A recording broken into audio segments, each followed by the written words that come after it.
Hello बच्चों, चलिए प्रश्न को पढ़ते। इसमें लिखा है समीकरण f सदिश बराबर q और बच्चों v सदिश और सदिश गुणन कैपिटल B सदिश। इसमें बच्चों यदि हमारा q ऋणावेश हो तो ये जो f सदिश है बच्चों तथा v सदिश गुणन B सदिश के बीच में कोण क्या होगा बच्चों, ये हमसे पूछा जा रहा है। तो चलिए बच्चों इस प्रश्न की मूल अवधारणा देख लेते हैं बच्चों। दो सदिशों का सदिश गुणन दोनों सदिशों के लंबवत होता है बच्चों। तो यहाँ से बच्चों देखें, दो सदिश मान लीजिए a सदिश है और b सदिश है। तो इन दोनों का जो सदिश गुणन होगा बच्चों, इसको हम p सदिश मान लेते हैं इस प्रकार से। तो बच्चों ये जो हमारा p सदिश होगा बच्चों, ये a सदिश और b सदिश के लंबवत होगा। तो यहाँ कह सकते हैं p सदिश जो है वो a सदिश और b सदिश दोनों के लंबवत होगा। अब चूंकि बच्चों ये जो p सदिश है वो a सदिश की सदिश गुणन b सदिश इसके बराबर है बच्चों, तो p सदिश की दिशा जो है, सदिश की दिशा a सदिश और सदिश गुणन b सदिश की दिशा में होगी।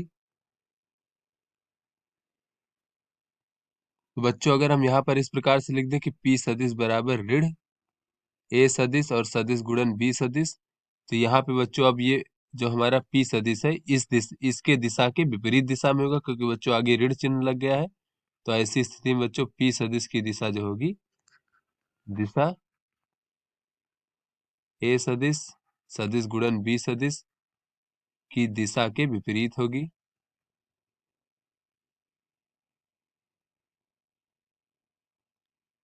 तो चलिए बच्चों अपने प्रश्न को हल करते हैं।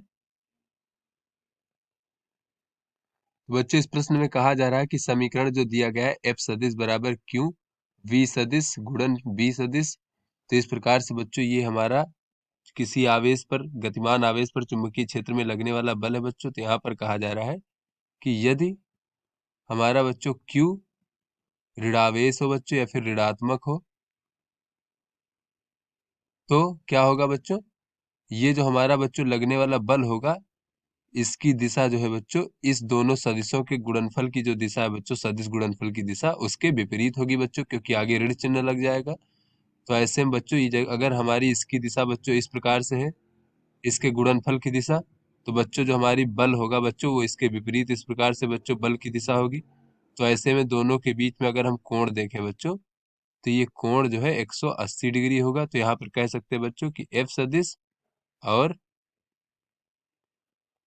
v सदिश गुणन b सदिश के बीच कोण 180 डिग्री होगा। अगर बच्चों हमारा q ऋणात्मक हो, तो अगर धनात्मक होगा बच्चों तो दोनों सदिशों की दिशाएं समान होगी और कोण 0 डिग्री होगा। तो आशा करते हैं आपको समझ में आ गया होगा। धन्यवाद।